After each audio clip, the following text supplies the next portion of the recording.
Hey, what happens to your rifle if you take it out of one chassis and put it into another one? Does all hell break loose?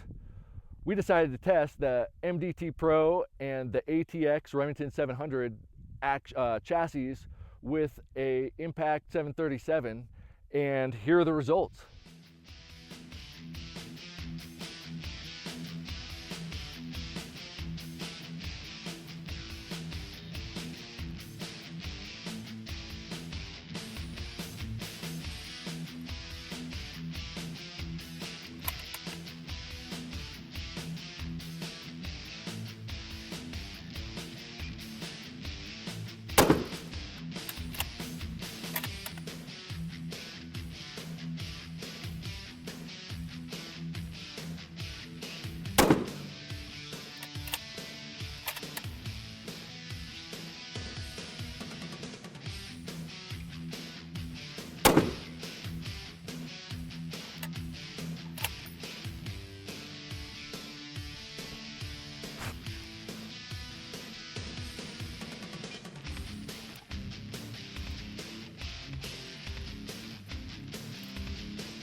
Okay, so we started with a 308 and put it in the MDT chassis, but we took a couple shots at 500 yards to film another video.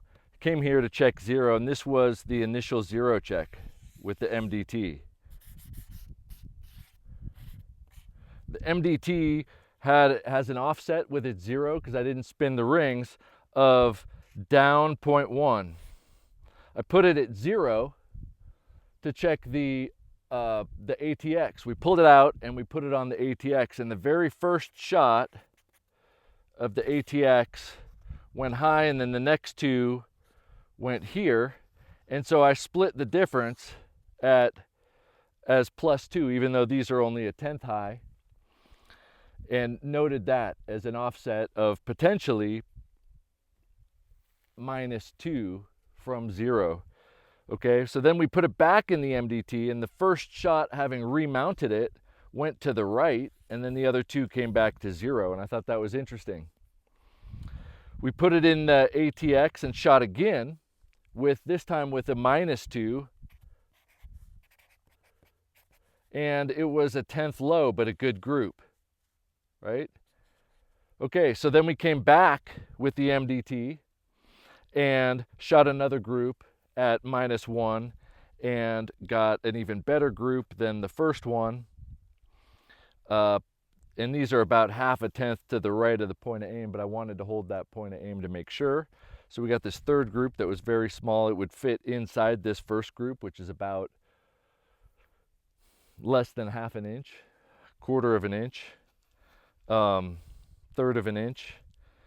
This would have fit in there too. So then I put it back in the ATX at -1 and shot this group, and then we followed that up with another shot, taking it out, putting it back in, and had it -1, -1, and all three shots were center.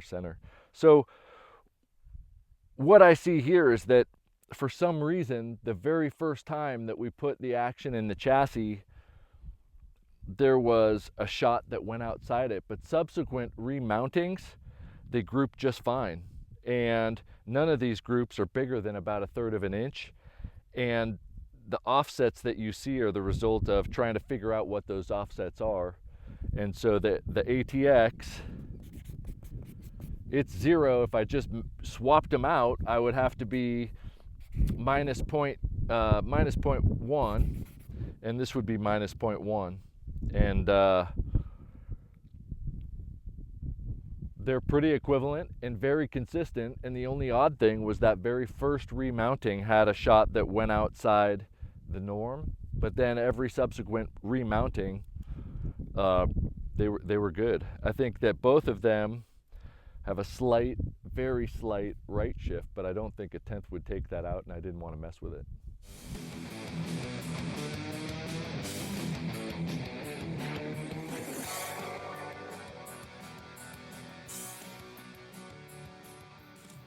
I think it's easy to be caught up between equipment error and equipment inconsistency and shooter error and shooter inconsistency. Absolutely both can happen. And absolutely we see something that shows that there's very subtle variations when equipment is mounted and remounted, but those subtle variations aren't enough to be able to outshoot with wind and distance reading. And I think it's good for you to know and have some proof that you can do certain things and it won't affect the outcome downrange.